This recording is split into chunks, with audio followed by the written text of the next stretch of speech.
धाराशिव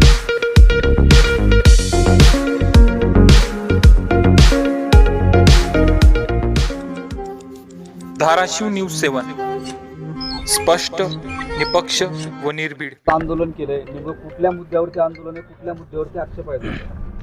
धाराशिव जिल्ह्यातील तामडवाडी टोलवर त्या टोललगत दुतर्फा 50 ते 60 दुकानदार आहेत. त्यामध्ये चहाचे दुकानं आहेत, स्नॅक्स सेंटरचे दुकानं आहेत, छोटे मोठे खाऊचे दुकानं आहेत, छोटे मोठे लोकांचे उद्योग त्या ठिकाणी चालतात. तुळजापूर हे राज्यातील सर्वात महत्त्वाचं तीर्थक्षेत्र आहे. तामलवाडी हे मराठवाड्याचं प्रवेशद्वार मानलं जातं. मोठ्या प्रमाणात भाविक याच भागातून तुळजाभवानीला जातात. या लोकांचा रोजीरोजगार त्यांच्या छोट्या मोठ्या व्यवसायावर चालतो आणि मध्यंतरी पालकमंत्री म्हणले की ते दुकानं हटवा. आमचं एवढंच म्हणणं आहे की तुम्हाला दुकानं हटवायचे तर सबंध राज्यातील टोलवरचे दुकानं हटवा. आणि दुकानं हटवायचा अधिकारच येत नाही, कारण की ते स्वतःसुद्धा ते जागेचे मालक आहेत ते, आणि ते काही रस्त्यावर बसलेले नाहीत, त्यांच्या रोजीरोटीसाठी बसलेले आहेत.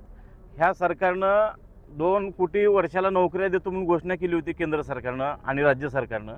प्रत्यक्षात 1 लाख युवकांनाही रोजगार मिळाला नाही.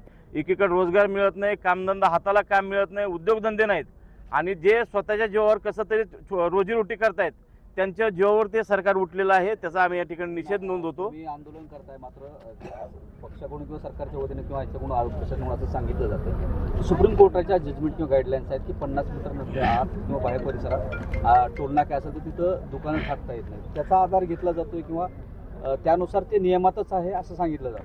अतिशय चुकीचं सांगितलं जातं आहे. ते प्रत्यक्ष जर फिक्स कंट्रॅक्शन करायचं असेल, बिल्डिंग लाईनपासून 70 मीटर ही लाईन ज्याला कंट्रॅक्शन म्हणजे विटकाम करायचं आहे, स्लॅब टाकायचं आहे, त्यासाठी ते नियम लागू आहेत. ज्यांना तात्पुरतं शेड उभा करून धंदा करायचा आहे ते त्या स्वतःच्या जागेत हायवे लगत धंदा करू शकतात. हा नियमच आहे, आणि आम्ही जे सांगतो ते तुम्ही पत्रकार म्हणून शहानिशाही करू शकता. हां, आणि दुसरा विषय आमचा म्हणजे पालकमंत्री त्या ठिकाणी फळबाग लावत आहेत किंवा त्यांचं काय कंट्रॅक्शन उभा करतायत त्याच्याशी आमचं देणंघेणं नाही. त्यांचा वैयक्तिक विषय झाला, आम्हाला त्याच्याबद्दल नाही.